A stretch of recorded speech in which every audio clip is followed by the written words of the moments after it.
खबरों की दुनिया में आपका स्वागत है। मैं हूं फैज़ अहमद और आप देख रहे हैं डीसीपी न्यूज़। आइए शुरुआत करते हैं आज की एक अहम खबर से। नमन करें उन वीरों को जिनका अमर बलिदान है, यह वीर भारत की आन बान शान है। लखनऊ। जैसा कि आपको पता है कि कारगिल विजय दिवस स्वतंत्र भारत के सभी देशवासियों के लिए बहुत ही महत्वपूर्ण दिवस है। भारत में प्रत्येक वर्ष 26 जुलाई को यह दिवस मनाया जाता है। इस दिन भारत और पाकिस्तान की सेनाओं के बीच वर्ष 1999 में कारगिल युद्ध हुआ था, जो लगभग 60 दिनों तक चला था और 26 जुलाई के दिन उसका अंत हुआ था और इसमें भारत विजय हुआ। कारगिल विजय युद्ध में शहीद हुए भारतीय जवानों के सम्मान हेतु यह दिवस मनाया जाता है।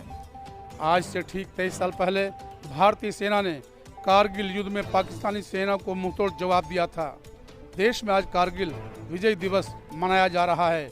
इस मौके पर देश के लिए कुर्बानी देने वाले वीर सपूतों के शौर्य को याद किया जा रहा है। दोनों देशों के बीच 1999 में लड़े गए युद्ध को जीतने की याद में हर साल 26 जुलाई को कारगिल विजय दिवस मनाया जाता है। पाकिस्तानी सेना ने घुसपैठ कर जिन जगहों पर कब्जा कर लिया था, भारत के जाबाज फौजियों ने उन दुर्गम स्थानों पर दोबारा तिरंगा फहराया था। 60 दिनों से ज्यादा चलने वाली इस लड़ाई को ऑपरेशन विजय का नाम दिया गया था।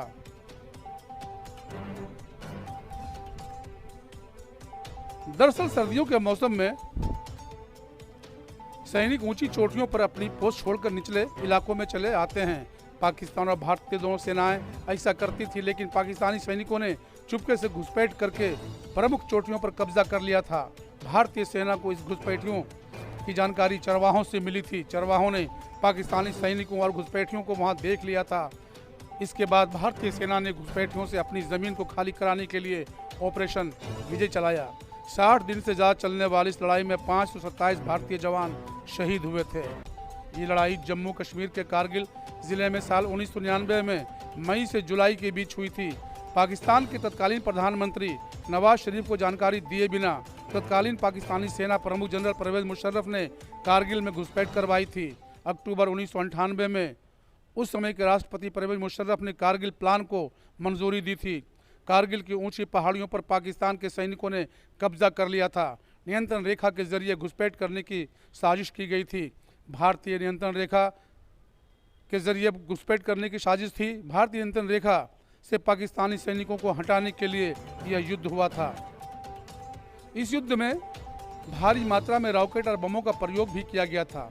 इस युद्ध में भारी मात्रा में रॉकेट और बमों का प्रयोग भी किया गया था। करीब 2,50,000 गोले, बम और रॉकेट दागे गए थे। करीब 5,000 तोपखाने के गोले, मोर्टार, बम और रॉकेट, 300 बंदूकें, मोर्टार और MBRL से प्रतिदिन दागे जाते थे।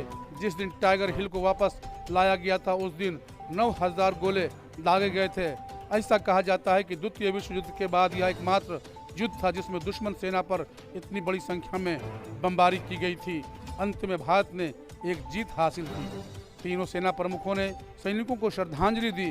तीनों सेना प्रमुख, थल सेना प्रमुख जनरल मनोज पांडे, नौसेना प्रमुख एडमिरल R हरि कुमार और वायु सेना प्रमुख Air Chief Marshal VR Chaudhari ने कारगिल विजय दिवस पर दिल्ली में राष्ट्रीय युद्ध स्मारक पर पुष्पांजलि अर्पित की थी। दिल्ली में रक्षा मंत्री राजनाथ सिंह ने कारगिल विजय दिवस के अवसर पर 1999 के कारगिल युद्ध में अपनी जान गंवाने वाले सैनिकों को श्रद्धांजलि दी। सभी साहसी सपूतों को शत शत नमन किया गया था। जबकि प्रधानमंत्री नरेंद्र मोदी ने कारगिल विजय दिवस पर शहीद सैनिकों को श्रद्धांजलि अर्पित की। उन्होंने ट्वीट करते हुए लिखा कि कारगिल विजय दिवस मां भारती की आन बान और शान का प्रतीक है। इस अवसर पर मातृभूमि की रक्षा में पराक्रम की पराकाष्ठा करने वाले देश के सभी साहसी सपूतों को मेरा शत शत नमन। जय हिंद। राष्ट्रपति द्रौपदी मुर्मू ने भी शहीद सैनिकों को श्रद्धांजलि अर्पित की।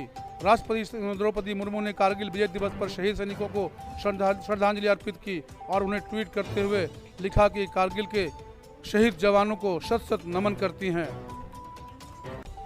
शिवाकांत शुक्ला के साथ मोहम्मद कलीम की खास रिपोर्ट, डीसीपी न्यूज़, बलरामपुर।